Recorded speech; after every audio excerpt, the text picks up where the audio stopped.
everybody, what's up? It's Rainbow Nico here, otherwise known as JoyBuggo2, and today I am bringing you probably a video that's going to clear everything up. I'm going to probably call this video an introduction to my OCs, because I know that I've posted a lot of OCs on my channel, and it would probably help if I explain them all to you. So I'm probably just going to zoom in on one and explain to you how they got there or what is their backstory. Is that okay? Good? Cool? Alright then. So let's start with my character. So my character was basically born, how every normal human being is born, but was left in an alleyway in a basket. The basket was found by a group of alley cats. The alley cats were raising me until, a scientist found me and brought me in, considering the fact that I had survived so long with only a bunch of alley cats. So, you know, science do what science do, and they took me in and they tortured me. Anyway, later on I escaped, but I found a bunch of friends to help me escape, and they helped me escape and all that junk, and we became friends. And then we named ourselves The Created, because we're all OCs and stuff. So, awesome. Anyway.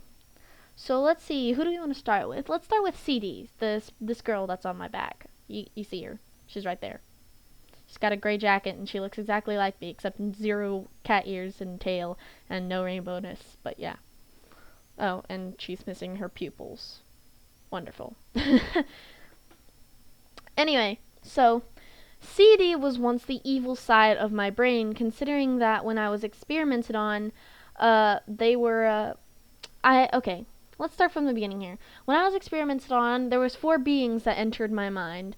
The first being that entered my mind was evil, and that was actually CD. But she ended up being a good kind of character later on. But when she became good, it produced 3 more characters, known as Yin and Yang, and BH. BH became kind of like my devil, and CD's kind of like my angel. You know how, like, a devil stands on one of your shoulders, and then the other one stands on your other shoulder? You get what I'm saying. Yin and Yang are in charge of my heart. Yang's more mysterious. Yin is less mysterious and is more cooperative, and Yang is less cooperative. He's very mischievous, just kind of like BH, and they're best friends. Well, these 2 are best friends. So I guess you get where I'm going with this. Anyway. Next up is, I think, Jack. So Jack is right here. He's got fluffy brown hair, little colorful knit sweater, and a gold earring and all that stuff. Now, let's see. Jack is kind and acts kind of like a fanboy half of the time. He mostly has female friends, considering that he doesn't act like a guy, but clearly is one. His weird colorful knitted sweater was made by a deceased friend, but he still won't tell anyone or anything more than that. So basically, this was my sweater. It was made by a deceased friend. Now, leave me alone. I'm not going to tell you anything else. Anyway, this one's Daniel. Daniel was a creeper turned into a human in the same lab that I was turned into a Nico. If angry, it can light this cute little curl over here, right there. And then it can cause an explosion if you don't stop making him angry in time. He is not affected by any explosions caused by him or others. His BFFs are this girl over here that's hanging off of him, and Jack. Alright. This girl over here is HS Joy. She's female. She's really a homestuck me from a different universe, but was brought back by a special machine. It kind of involves the multiverse theory. If you nerds know what I'm talking about, good job. She was one of the first OCs that I made, is very adventurous and daring, fears nothing but slime pie. Yeah, slime pie. Alright, I think Silver's up next. No, who's up next? Silver, yeah. So, as you can see, Silver's my little knight in shining armor here. Alright. Silver is a man half turned into an Enderman, but I found him knocked out in the end. Jesus Christ! He was a man, and he's half Enderman, and I found him knocked out in the end, turning into an Enderman, and I saved him by bringing him back.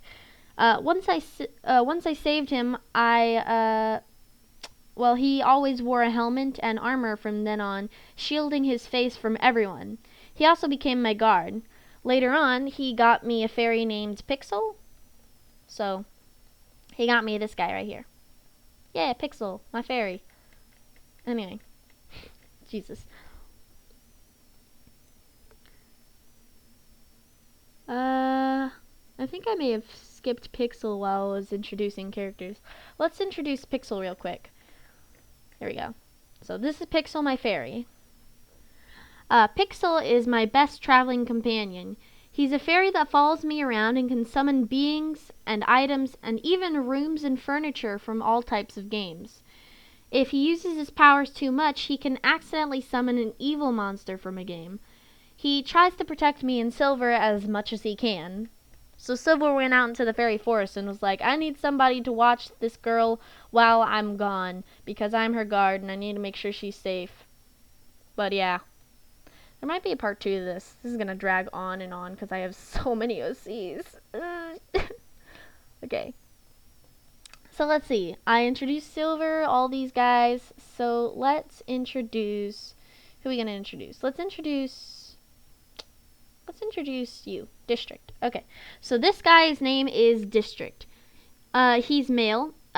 He's basically a pale, not-so-rotten zombie who died in Walmart. He haunts or kills anyone who enters the abandoned store. He works, Jesus. If he kills them or causes them to kill themselves while they're in there, they have to haunt it just like he does. He's very serious, and since we made it all the way through the store alive, he's friends with us now, so yay! The wolf Nico you see sitting on top of him is Preston.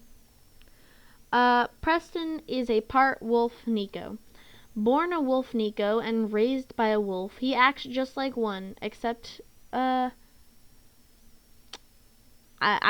kind of confusing the way I wrote that. Shit. Anyway, basically what I'm saying is that he was born as a wolf Nico, and he was raised by a wolf pack. He acts just like a wolf, except for when he's in the city with his friends, or just in the city in general. He's cool, doesn't talk much, and is mysterious to my character. However, he seems to know a lot about Amber and Draco, and they're pretty much friends. Now, if you don't know who Amber and Draco are, it's these two people right here. Let's introduce Amber next, because yes. Amber. Amber acts like a tomboy, but is female, you know. Was created by a meteor landing on a science convention. The electricity and mysterious power of the meteorite created an electrical being. She cannot die and is basically immortal, considering the fact that she was made out of only electricity. She, hates Pixel, actually. Why you hate Pixel? Look at your face. You would love Pixel. Anyway, so this is Draco right here. He's wearing a red hoodie, bandages on his head. Unfortunately, you can't see the lizard tail that I'm about to describe to you, but keep calm. It's there. It's just it's a lizard tail, the same color of his eyes. You'll see it in later animations with him.